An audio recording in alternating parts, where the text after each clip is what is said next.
Hey everyone, welcome to Bickering Book Reviews. I'm Sarah. And I'm Becky. And today we're talking about Cool for the Summer by Dahlia Adler. We got this off of NetGalley as an e-audio, so that is super exciting. I love that they're adding audiobooks to this platform. Yeah, like they started it and then it kind of died out, but like the last couple of weeks, there's been a lot of Yeah, stuff on it's been there. going in like spurts. And so like Yeah. now I'm getting into this bad place where I just order everything. And so I'm like, No, I'm behind in my NetGalley. I need to stop ordering. I need to stop ordering. But I'm like, I must have all of the audio. Yeah. Well, and then like the frustrating thing is like sometimes we'll read an eARC and then they post it. Like the Christina Lauren's up as an eARC or e-audio. One Last Stop is an e-audio. So like there's a lot of books that we've already reviewed that I could have listened to. But there are a lot of them are wishing. You have to wish for them. Oh, really? I don't Yeah, even click on them because I'm like, I've already read it. yeah. Okay, but we're talking about Cool for the Summer this time around, and this is about Lara, who has been obsessed with the high school quarterback Chase, but like even before high school, like she's always had this like crush on him.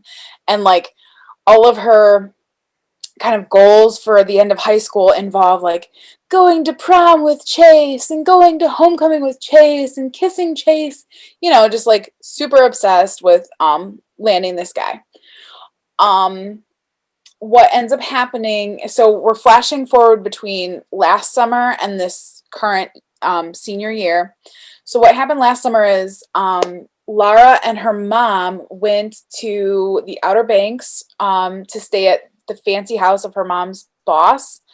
And while they were staying there, the boss's daughter was also staying with them, or she lived around that area. She lived in the area. No, I thought it was the custody. She was there for the summer. You're right. You're right. She's there.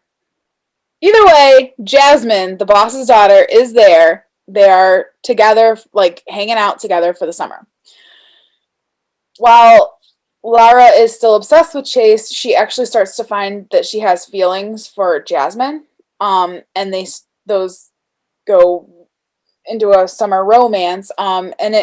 This romance kind of helps her to step away from her friends and to start making decisions for herself. And so she kind of develops this confidence. So then she thinks that the summer romance is over, that, she's never going to see Jasmine again. But lo and behold, senior year starts and there's Jasmine. So it becomes this kind of really weird thing to navigate for Lara because she's been obsessed with a guy for years, but here's this girl who she's had a romance with. And it's like, do we talk about this? Are we upfront about it?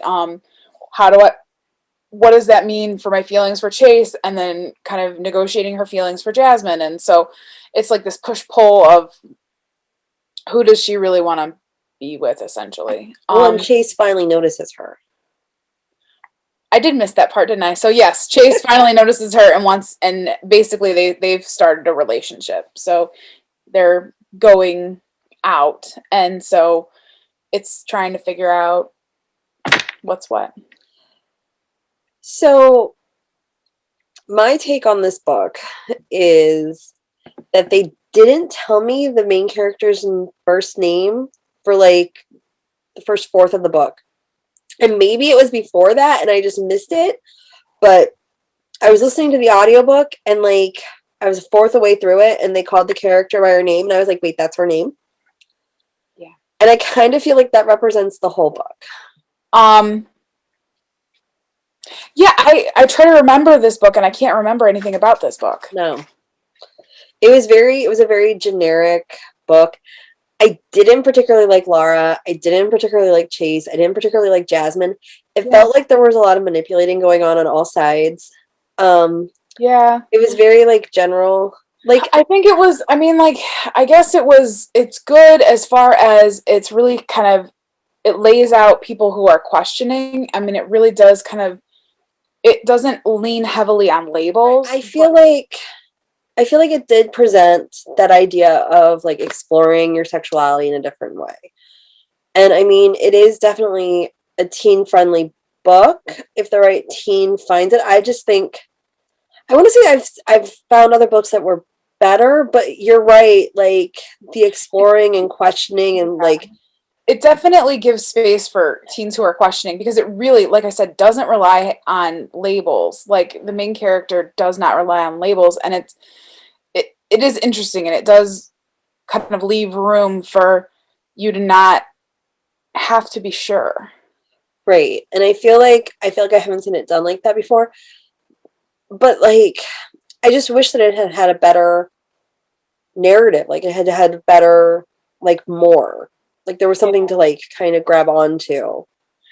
I don't know, because, like, yeah, like, because it's not like the book was bad. It was just, like, it wasn't like it was not good either. It was just, it It just wasn't memorable. right. Right. And Like, I I'm just remember trying to like remember the whole thing, and I can't. I didn't and I didn't finish listening to it that long ago. And I didn't really connect with any of the characters. Mm-mm. I I don't mean, remember them enough to know who I would have connected with. right. And there were a lot of secondary friend characters, and the friends weren't particularly nice. And I'm just like, Yeah. should we just rate it? Yeah, sorry. Rating scale goes from 5 unicorns down to 2 unicorns. If we don't like it, doesn't get a horn and is therefore a horse. Where are you?